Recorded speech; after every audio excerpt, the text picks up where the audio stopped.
Alien Skin obulamu butambulira ddala nga we yabubala.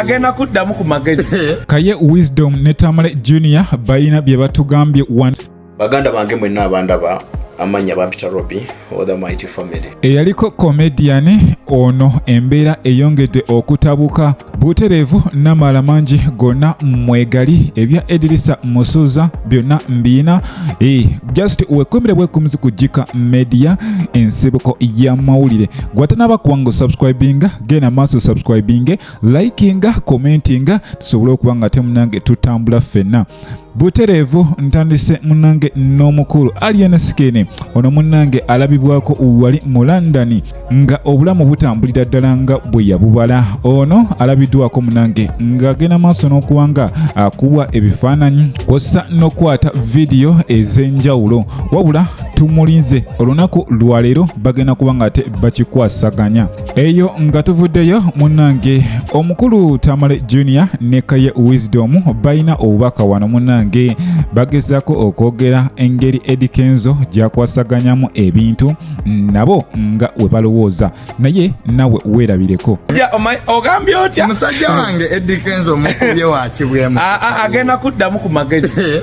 Mukubye musajja wange Eddie Kenzo natuka nobba kubamu oluyimba banekimanya. Bangambye waliwo ekintu kye bangambye bandaze post wano Bobi yanga ng'omwana yapostinze n'agamba mulekerawo okulya amagi g'embaata kubanga mu Uganda empya tuleme kufuuka bubaata. Ajja kuddamu ku magezi. Naye Kaye tikyenye nnugu yaki. Naye wayawudde obutasoma n'obutategeera. Abantu abamu baddira obutategeera bwabwe ne bamusiba nti nno tebaasoma. Okitegedde? Musajja wange Eddie abula ate ekyokubiri kye mwakoze.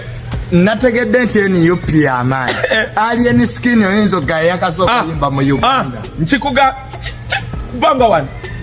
Alien Skin kasitannalabye muga. Naye kasitannoopu. Ayina ennyimba za topaayo. Sijamma yogera bibyo. Tetumanyize eziriwa. Ziri ali atugantubye tuliko zino ennya ze tumanyize. Naye olaba yatuuse ako palaso n'agamba. Alien yatandika kuyimba. Mu lockdown wali yali asaaga mu busaazi. So muyimbi wa myezi bawunzisa ye yetisera naye ne mulemesa palaso n'atuuko bivaamu naga mwana yansinze nenga NUP mukoze kinene nnyo okutusibako abayimbi bammwe mwabayina abantu mwabakuba mwabavuma enamba mwabaziyo munange embeera bwetyo bweri jjukira okuva Eddie Kenzo munange oyatuula ku ntebe eya federation eyo teri kalungi konna kagenze side gyali eyo buli omu ajja amukuba bukubi tewali amwagaliza kalungi konna wabula eyo nga tuvuddeyo munange ye omukulu owa the Mighty Family ono nno nga si mulala njogera ku mukulu Sami ono agaliwo galaga nti munange embeera eyongedde kubanga eyonoonekera ddala era bino bitutegeezeddwa munange omu ku mukwano gwe nfanfe era nga we baali mu the Mighty Family wabula naawe weewulireko nga annyonnyola embeera munne gy'alimu. Baganda bange mwenna abandaba amanya bampita Robbie or the Mighty Family bakyali bange mwenna nyongera okubategeeza essaawa zino olabira ka video kano Sami patana wange ali mu mbeera mbi bamudosiza mu ddwaliro nga embeera yembi nnyo okusingako ne bwe bibadde so mbadde mbasa mwenna bannayuganda abatwagaliza ebirungi mwenna bakyali baffe mwenna nsaba mutusabireko mumusabireko mungere essaala mukama ataase obulamu kyembasa abaganda bange mwenna butereevu embeera bwetyo bweri jjukira ono kigambibwa mbu yaleka omwana mu ggwanga eno Uganda n'asalawo munange alekulire eggwanga Uganda era ng'ono abadde nnyo ng'ayogera ku by'obufuzi wabula munange ebiriwo byo byebyo ebyo nga tubitadde ku bbali mukwano gwange oluvannyuma lw'okuwaŋŋisa ebigambo ebingi omukulu Big Eye ne Eddie Kenzo bano bagenze maaso n'okuba nga ate baagala okweyisaamu eŋŋuumi ono Starboss Big Eye agamba nti Eddie Kenzo ayagala kumukuba olw'ensonga ye ayogera mazima era nga Big Eye agenda maaso n'okubanga avumirira federation eno ng'agamba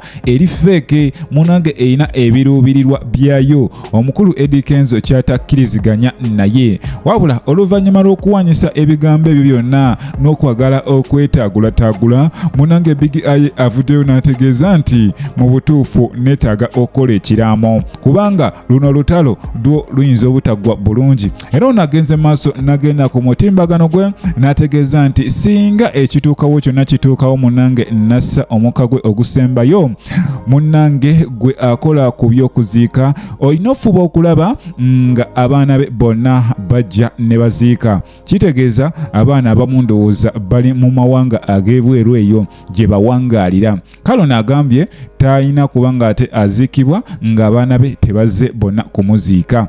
Eddie Kenzo simanyi oba yekka yali mu federation because buli omu avaayo ayogera ku Eddie Kenzo abayimbi abalala tetubalaba buli kimu Eddie Kenzo buli kimu Eddie Kenzo yatwala federation eyo era ye president alina facing consequences zonna era ne mu kamera yalina okuva n'ayogera ku nsonga ezirimu jjukira amuddiriraawo ye mukyala Shiba Kalungi wabula ennaku zino tetumulaba bulungi era n'abamukuba ebiso nabo tebaliiwo basinga kulumba Eddie Kenzo wabula ensonga fenna tetumanyi lwaki ye munange omukulu Paul Saka ngono musajja w'amaanyi nnyo naddala mu nsonga z'okuwandika ennyimba z'amasomero ono munange oluvannyuma lw'okukola konsati ye emabega kaawo ono munange yasazeewo n'agamba amagoba agamu kangakozese bwe nti era bw'atyo munange n'ayiwawo kapyata mmotoka mpya era agenze mu maaso n'okubanga munange agisheyaringako ne bannayuganda bamusanyukireko